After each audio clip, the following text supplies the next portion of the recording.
You forgot how to use the camera, huh? Yeah, it's been 5 days or so. Welcome, Patreons, to a Patreon-only live stream. That's not live. So we are in Easter Island. We made it here safely. To be completely honest with you guys, this is such an awesome place that we haven't taken any footage yet. I mean, we haven't even taken a camera on land once. That said, we've only been on land like twice. It's really difficult to get in with your dinghy, and we're now anchored on the other side because the wind's so strong. I don't know if you can probably hear it sometime in this video. If you hear this like humming noise, that's our rigging, like just vibrating and humming. It's like an instrument. My boat is now an instrument. Hey, close that hatch, please. Just to make sure that you guys can actually hear what we're talking about. Yeah. Sometimes the wind gets in here. It's really windy here, really cool. There's all these underwater lava channels. We went spearfishing yesterday and got everybody in the anchorage fish and invited them to the boat, and wait till we send you some video of this place. It is amazing. I've never seen anything like it. Super special. Amen. You want to go to the questions? So, this video is about your questions that you wrote us about the passage. One word about the passage: beautiful. We had an awesome time. I really had a good passage with you. We did a really good refit on the boat before we left. Nothing major broke except the autopilot wheel, and that's one thing we didn't refit. So we were able to balance the boat and it worked out. But let's get to your questions and then I'll answer them specifically. I can't take you serious because he burned his eyelashes and eyebrow up on this side yesterday. Look, can you guys see right here? Oh, it's not in focus. We manually focused it. Yeah, I was having trouble lighting the barbecue and I had like 10 people on the boat, so I just dumped a bunch of gas on it. A little too much. Yeah. Okay, so we're just gonna go in order. Steve from the Montana-Wyoming border. He says, before you left, you had a couple of comments on adjusting, modifying the rigging so you could use the mainsail easier. Did you come up with the adjustments that worked? Steve, well, yes and no. We ended up putting adjustable backstays, like a cascading system that Luke from Kraken sent us. It's a 16-to-1 purchase with a clutch, so I can use my arm power. I don't have to put the things in a winch and still get to the required tightness. Rigging needs to be around, someone told me like 1,800 pounds to 3,000 pounds. I just make it tight. You kind of just get the feel of it when you do it a bunch of times. And they don't work if the mainsail is fully up. It's not enough play. Because it's 16-to-1 purchase, when I let out a bunch of line, it only gives me about 9 inches of travel, and I can't pop the stay over the main unless it's double reefed. But we keep the main almost always double reefed just because it's such a big main. It balances the boat a little better, and it goes just as fast. I mean, almost always in all conditions, unless it's really not windy. Sometimes we go faster after reefing. I don't know how that is, how that makes sense. So it worked out. We're thinking about just permanently double reefing the main and just cutting off the whole foot of it because we really don't use it.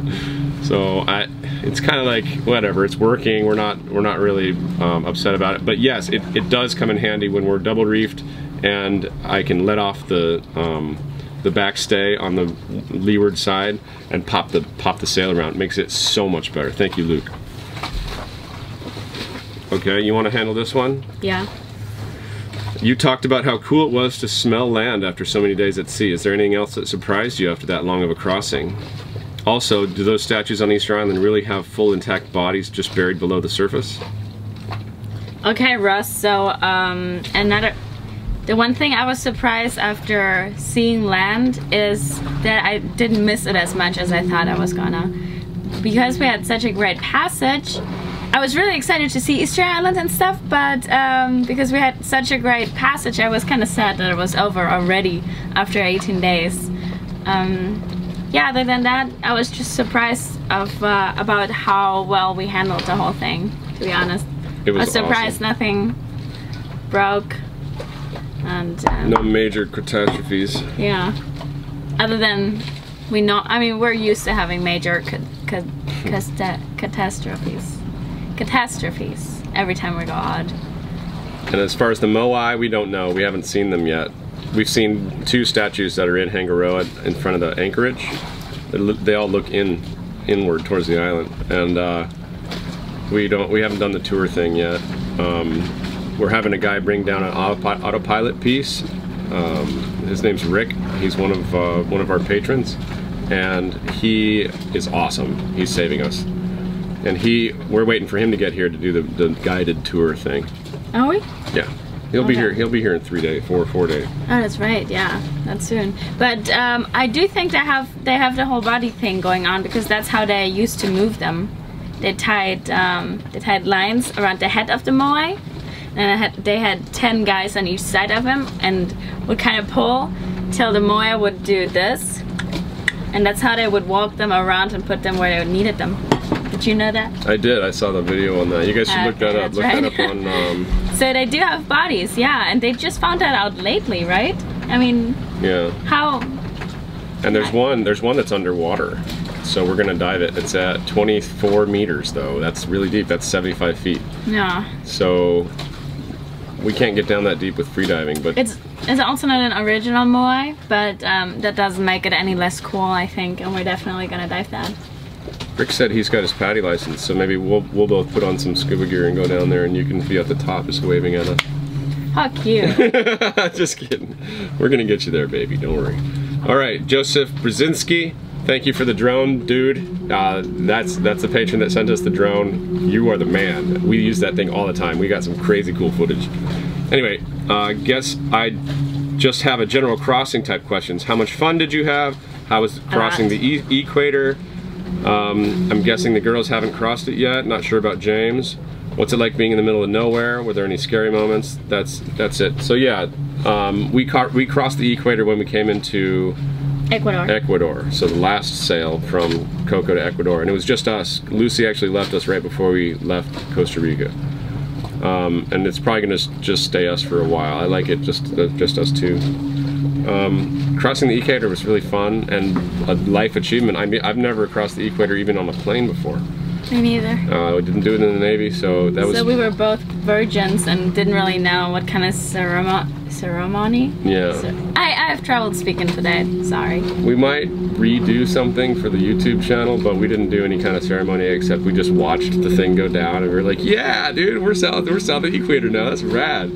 But this one, we started south at like 4 or 5 degrees south, and we went to like 27 degrees south. So now we're sitting at 27. We had a really great crossing. Nothing was really scary. It's a little bit unnerving when you jump in the water, because we jump in the water sometimes, and there's just so much. There's like 4,000 feet of water underneath you, and yeah. you're thinking like a megalodon's gonna come and eat you or something. She's a little more scared of that than I am. Oh, am I? Yeah. Bullshit. I'm not a scaredy cat. Let's see. Scary moments, no. Really pretty moments, yes. One day we decided that we were just gonna say screw it and didn't really do anything. We were on one tack and it was really nice sailing, so we got out the wine and we just drank wine and watched the flying fish, because there was millions of them, schools of them. So as we were going, they would just... and we'd be rooting for them, and it was really fun. I think we drank a whole box of wine just sitting up there watching flying fish. That was actually like one of the good moments of the crossing for me. I had a really good day with you that day. We were so sunburned afterwards, because we sat out there all day long. Yeah. Worth it though. All right, Mike says, how did your provisions hold up? Did you run out of anything? What would you add to your list for next time? We ended up way over provisioning. For the first time ever. We still have like 20 pounds of beans and 20 pounds of flour, and it was way too much. What we're gonna do though now is we're gonna add a solar dryer. The guy Rick that's coming down to give us the autopilot piece that we need, he's gonna also bring us some stuff to build a solar dryer. So we're gonna make. So we're gonna have dried mangoes to snack on. Because that's really what you need. That would change our lives. When you're out on watch in the middle of the night, you don't want to cook yourself something if you just have the munchies. So a little bit of dried fruit and food is gonna be a great addition. You know what's really funny is we both gained weight on this crossing because we ended up using Oreo cookies as that snack and got like a cookie addiction. So we were eating like a good amount of Oreos every day. Every day, yeah. And that just wasn't good. And now that we're free diving and stuff, it's bad. We're we're getting our bodies back. But geez, man, we must have gained like 5 pounds each. Whatever. I need my exercise. My thickener. All right, Rico says, how long do you plan to stay? 30 days. That's the maximum we can. That's what they give you. That's the visa. We have 2 different boat friends that got us a month-long extension here in Easter Island, 8 weeks. So, but we're not gonna need that because the autopilot piece is gonna come down here next week. So after 30 days, we're gonna be heading to Pitcairn and then Gambier. And actually, in the Pitcairn Islands, there's Henderson Island, which I'd really like to stop by and maybe just drift dive, like one person in the water a piece, because I don't think you can anchor there. And then Ducey Atoll, we'd really like to see that as well. That's one of those places that nobody even has heard about, but that's around there too. Where to on your next passage? We just answered that. How long will it take? It's about 2,000 miles to Gambier, so probably another month if we stop in Pitcairn for a few days. I think it's about, yeah, I think it's like, it's less. I think it's like 7 days to Pitcairn. No, it's 7 days to Pitcairn and then another 4 or 5 days to Gambier. And then if we're jerking around with all those other atolls and stuff, it's probably gonna take a month to get to Gambier. So this time, we're leaving on right after Easter, and then that time next month, we're gonna be in Gambier. If you guys want to come down and visit. Gambier is supposed to be beautiful. I heard only the best stuff about the Gambiers. Did you ever get a new tender? No, we still have the portaboat. I just added a piece to the portaboat because the new engine is like ripping off the back piece. So I just added a bunch of bolts and put that thing is like a Frankenstein boat, but it's still good. It's floating right now and it's getting us around here. So. And we added a new outboard to the dinghy, so that helps. We don't have to pedal anymore. Yeah, so it actually feels like having a dinghy. If you guys didn't know, we lost our dinghy in Costa Rica and didn't have one the entire time we were in Ecuador. And the outboard. And then the outboard. And then we brought one back from Berlin right before we left in our checked baggage. It was a used one too, and I took it all apart and then put it back together when we got here. Did we give that news to the patrons yet? I'm pretty sure we did. Yeah. Yeah. Okay. But yeah, so we have an outboard now, which is good, and it only cost us $600. But taking a used outboard on a plane is retarded. Don't ever try it. We were lucky we got it. Let's see. Also from Rico. By the way, Rico, we love you. Thank you for the coffee maker. We use it every day. Yeah.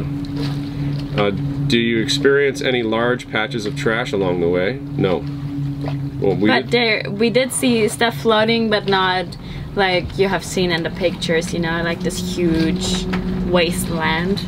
You get it? There's a gyre down here, but it's a little more south, so we didn't cross through that, and that's where most of the sea trash ends up, in one of the northern Pacific gyre or the southern Pacific gyre.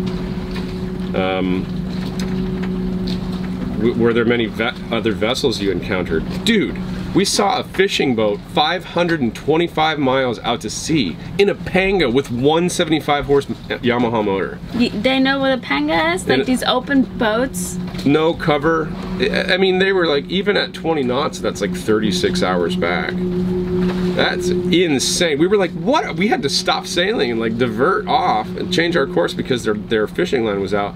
And we were talking to them in Spanish, like, what are you doing? Where are you from? And they're like, we're from Manta. I'm like, dude, it's 500 miles from Manta. What the hell are you fishing for? Oh, we're looking for tuna. And then we kind of put 2 and 2 together. There's huge tuna boats there. They must like collect all the tuna, and they have to go way far out. But I've never, I mean, what do you do if something happens to your engine? You're dead. Yep. You're dead. Done. You're dead. You're done. Oh my God, that's scary. That's scary, man. Next question. Did you fish? We didn't see any boats after that, by the way. For the rest of the trip, not one.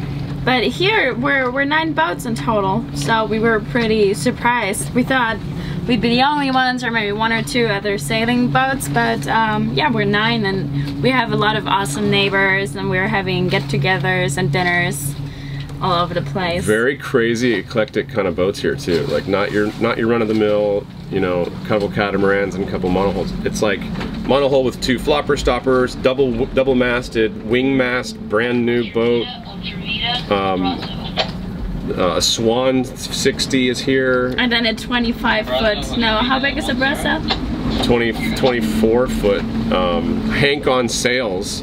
And the guys came from Chile and they had never sailed across an ocean before. That's, wow.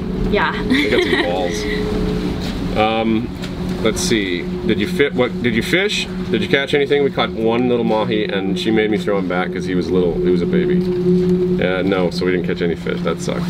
Yeah, that really did. That's what we would add to our list next time. Learning how to fish and actually catch something. Did any of the provisions spoil, or did the system you had prevent that?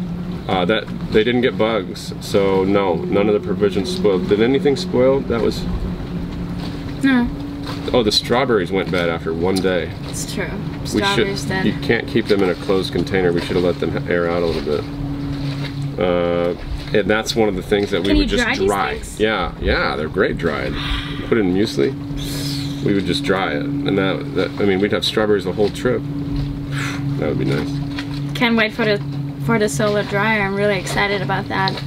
Okay, Boom Shakalaka says, are you heading for Maui next? Actually, we just told you where we're going, but after we're in Gambier, we're gonna try to either do the Austral Islands, which is like the very, very south part of the South Pacific, as south as you can go in French Polynesia, or the Tuamotus or the Society Islands. We're not really sure yet. We don't really know where we're going to go. But for in November, when the cyclone season starts in the south, there's only a few different possibilities of where you can go, a few different options, and we're thinking, or we're considering Maui. Yeah, we're considering Hawaii as one of them. And then cruising all Hawaii, and then the other options are Vanuatu. And not Vanuatu, Tonga is a hurricane hole, but it might get hit, or Marquesas is a hurricane hole, or New Zealand. So all the Aussie guys really want us to go that way. Maybe we will. I don't know yet.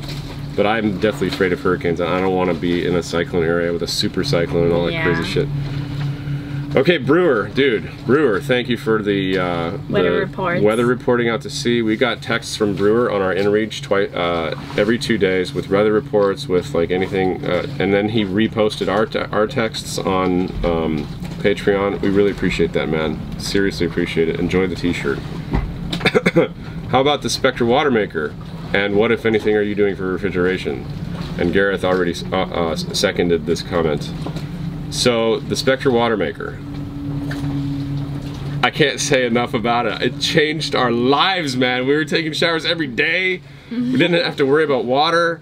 One thing that sucks is our batteries are crap, and they're not holding charge past like 12.3, 12.4. So, using it on solar has to be done during like 3 hours with sun, and if we don't get sun, we're kind of screwed. We got to run the engine to run it. That's the problem. We need to up our solar game, and we need to replace the batteries, and you know, within the next half year. Maybe Tahiti or Hawaii, wherever it's gonna take us. We'll have to replace that. Right now we're at 12.6. That's pretty good. We could run the Watermaker right now. Yeah. After we're done recording the video, we're probably gonna do that. Yeah, we need water. Oh my God, awesome. it is a life-changing, totally worth it. And actually, I really like the Connect version where you don't have to go down there to the Watermaker and you can just control it with the screen. Yeah. It's super cool. I was making fun of it, you know, this whole, you can control the Watermaker from your phone and having a display. I just thought that's, you know, complete bullshit.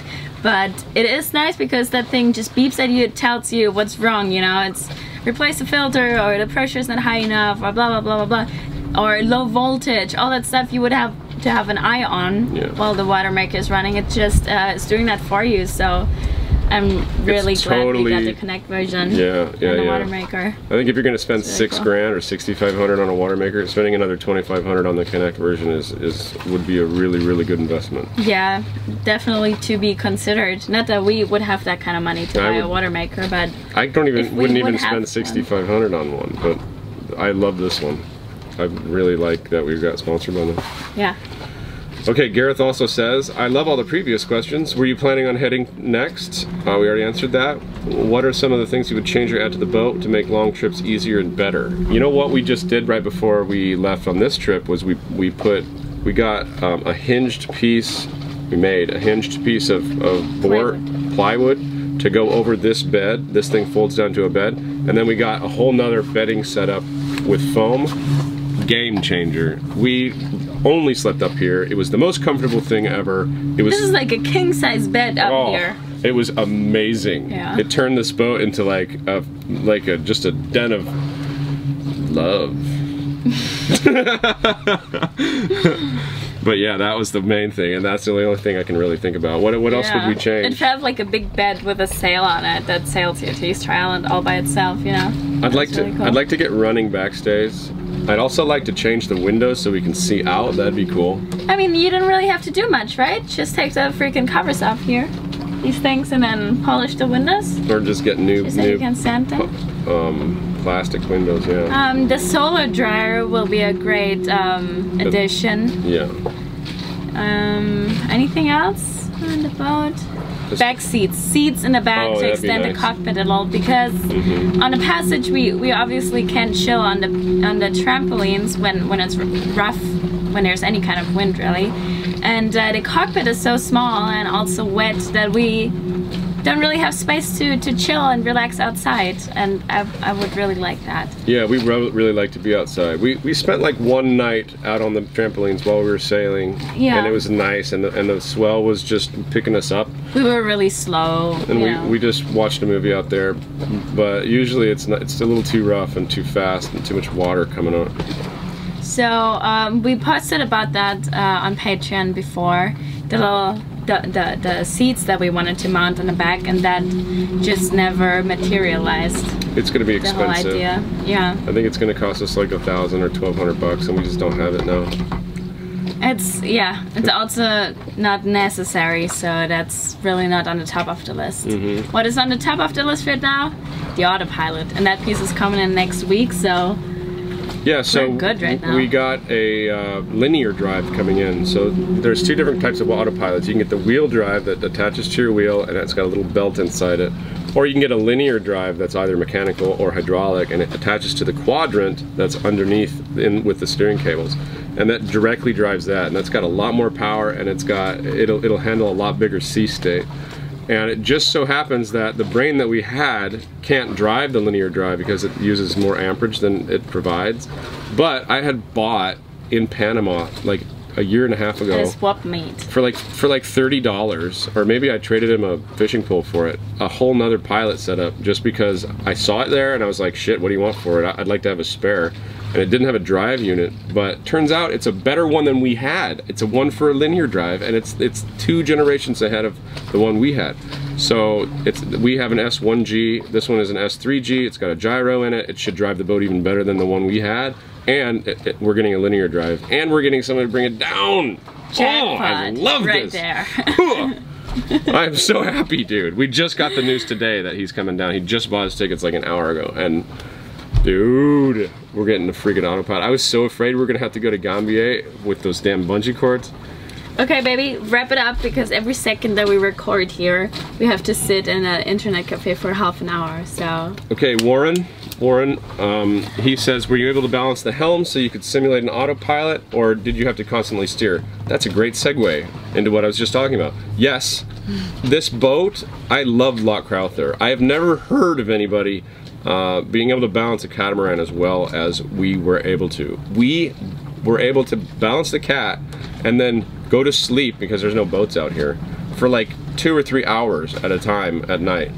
And we didn't even touch the helm, it just steered itself. I mean, it did a little bit of a zigzag, but holy moly, I didn't even know that was possible with a cat. We just got the sails right, just right, and it was only on a certain point of sail. Like, we couldn't go any farther downwind than like 60 degrees, or else it just wouldn't be able to hold course, and we had to be going faster than like 4 knots, because there had to be water going across the rudders enough that the bungees were pushing on something.